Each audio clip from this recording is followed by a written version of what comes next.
ભુજ તાલુકાના આણંદસર ગામે સસ્તા અનાજના દુકાનધારક સામે ફરિયાદ લઈને આજે ગ્રામ પંચાયતના સામાજિક ન્યાય સમિતિના ચેરમેનની અધ્યક્ષતામાં પુરવઠા અધિકારીને આવેદનપત્ર પાઠવવામાં આવ્યું હતું।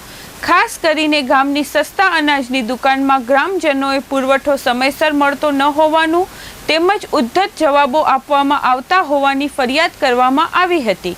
ગામના આગેવાનોએ આજે આ અંગે જિલ્લા પુરવઠા અધિકારીને રજૂઆત કરી હતી। મારું નામ લુહાર આફરીન અનવર છે। હું આણંદસર ગામથી આવેલ છું।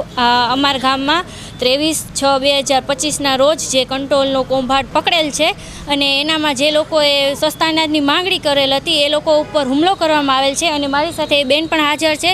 અને અમારી એવી ગામજનોની માંગણી છે કે જે ભાઈ કૌભાંડ કરી રહ્યા છે, જ્યારે એવા માફિયાઓ હાલે છે ત્યારે લોકો લે છે ત્યારે માફિયાને મોકો મળે છે ને કે કંટ્રોલ વેચી શકે એમ। તો અમારી એવી માંગણી છે, આણંદસર ગ્રામ અને કાનપર જૂથ ગ્રામ પંચાયતની એવી માંગણી છે કે આવા લોકોને લાયસન્સ તાત્કાલિક ધોરણે રદ કરો અને આ જે પીડિત પરિવાર છે એને જલ્દીથી જલ્દી ન્યાય આપે અને જે લોકો મોટા અધિકારીઓ છે એ પણ અમને સપોર્ટ આપે એવી અમારી આણંદસર ગામની માંગણી છે।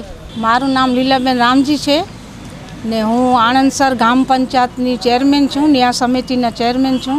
લાયસન્સ એનું રદ થાય, હાજુ ગામ એના માટે ઓલી મેં કે ગામ હાજુ કર્યું એ કે અમને આ કંટ્રોલ નહીં ખપે નહીં ખપે નહીં ખપે, આનું લાયસન્સ રદ થાય ને રદ થાય, અમે કંટ્રોલ લેવા નહીં જઈએ।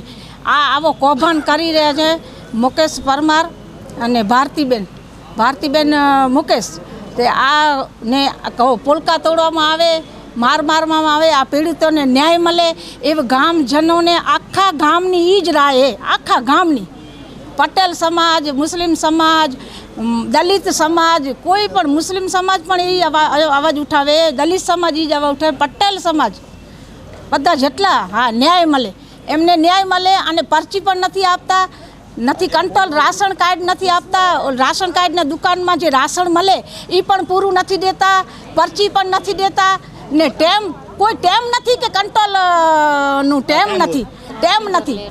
શનિ રવિવારનું કંટ્રોલ દે, 4 વાગે ઘરે આવે, નાસ્તા પાણી કરે, 5 વાગે કંટ્રોલ ખોલે, રાતના 10 વાગે 11 વાગે એના એ કંટ્રોલ દે રાખે। લેવી હોય તો લે, નકા આ રસ્તો પડે છૂટે, તમે ને જ્યાં જવું હોય અહીંયા દિલ્હી સુધી જાઓ।